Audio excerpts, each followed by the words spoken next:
The laughter echoed through the grand ballroom like knives scraping glass. Hundreds of glittering guests in designer suits and diamond gowns clinked champagne glasses, their voices mingling into a symphony of vanity. But amidst the laughter, in the far corner of the golden room, sat a girl with her hair falling over the left side of her face, hiding the scar that had made her the center of cruel whispers her entire life. Her name was Elara Wynn, the only daughter of Billionaire CEO Victor Wynn, the man whose empire touched every corner of the city's skyline. Yet no wealth could buy Elara what she truly wanted: acceptance. If you believe in kindness, in second chances, and in the power of one small act to change a life forever, then please take a second to like, comment, share, and subscribe to Stories of Kindness. Because what happened next in Elara's story will remind you that compassion can shine brighter than diamonds. The summer afternoon had been cruelly bright that day. Sunlight spilled across the marble floors of the Wynn estate like molten gold, but inside, Elara's world was gray. She sat at her vanity mirror, staring at her reflection, the soft curve of her face, the shy gentleness in her eyes, and then, the scar. It ran from her temple to her cheek, a twisted reminder of the car crash that had killed her mother and stolen Elara's confidence. Since that day, she had learned to hide, behind makeup, hair, and silence.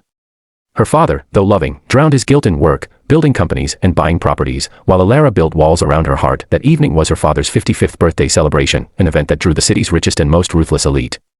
Elara had begged not to go, but Victor insisted, hoping that the world would finally see her strength, not her scar. But the world, as always, chose to see only what was visible. The party began with flashbulbs and laughter. Chandeliers glimmered like falling stars, waiters in black suits weaved through the crowd with trays of champagne. Elara stood near a marble column, clutching her small purse, her eyes darting to the floor whenever anyone looked her way. Then came the whispers. "Poor thing, such a shame," one woman murmured. "I heard her father keeps her hidden," another voice followed. "She's pretty, well, half of her is," someone said with a cruel laugh. Elara turned away, her throat tightening. She wanted to disappear. She wanted to be anywhere but there. That's when she noticed one of the waiters watching her, not in pity, not in curiosity, but with something gentler.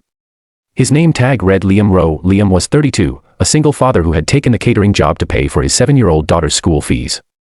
Life hadn't been kind to him either. His wife had left when their baby was still in diapers, and every day since, he had learned to survive, one shift, one tip at a time. Despite his hardships, his smile carried a warmth that made even strangers feel seen. He noticed Elara because she looked like someone drowning quietly in a room full of noise. While others turned away from her, he found himself wanting to walk closer. As he passed by her table with a tray of glasses, he saw the reflection of her scar in the glass, saw how she quickly adjusted her hair to hide it. Something about that moment ached inside him, not because of the scar, but because of how small she made herself to fit into a world too shallow to see her beauty. Later in the evening, Victor took the stage for his birthday speech. Cameras flashed, guests cheered, and as he called Elara to join him, the whispers started again. She froze, panic tightening her chest. She could feel hundreds of eyes on her, judging, dissecting.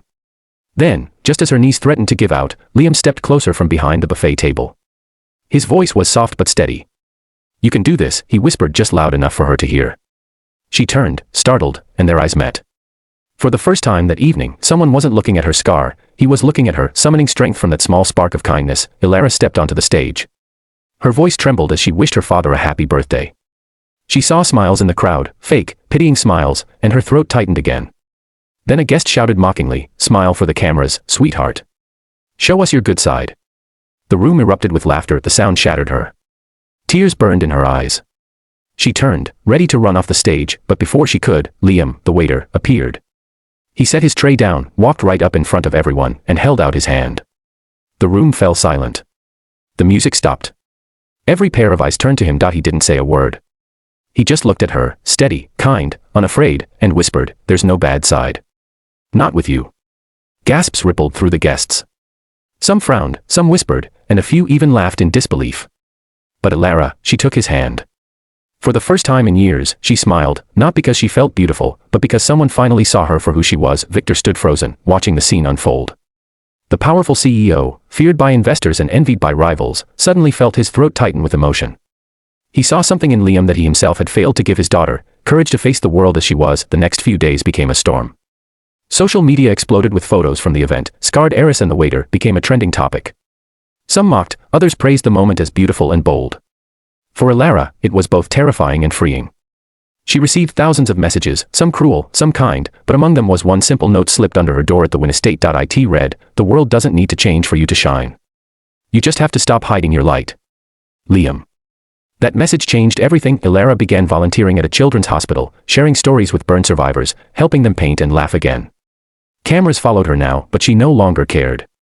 She no longer wore her hair over her face. Her scar was no longer something she hid, it was something she owned. And every step she took, she remembered the hand that helped her rise. Meanwhile, Liam's life wasn't easy. The restaurant where he worked cut staff, leaving him struggling to pay rent. But he never complained. He took odd jobs, repaired furniture, even sang on weekends at small cafes to earn extra money. What he didn't know was that Elara hadn't forgotten him. One morning, as Liam walked his daughter Nora to school, a black luxury car stopped beside them. A suited man stepped out and handed him an envelope. Inside was a letter from Wynn Enterprises, offering him a position as a personal hospitality consultant, double his salary, full benefits. Liam was stunned.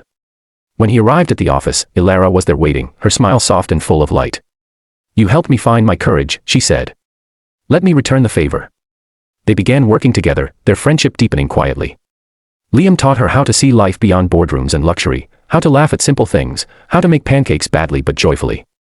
Elara, in turn, helped him dream again. He had always been a man who survived, now he learned how to live.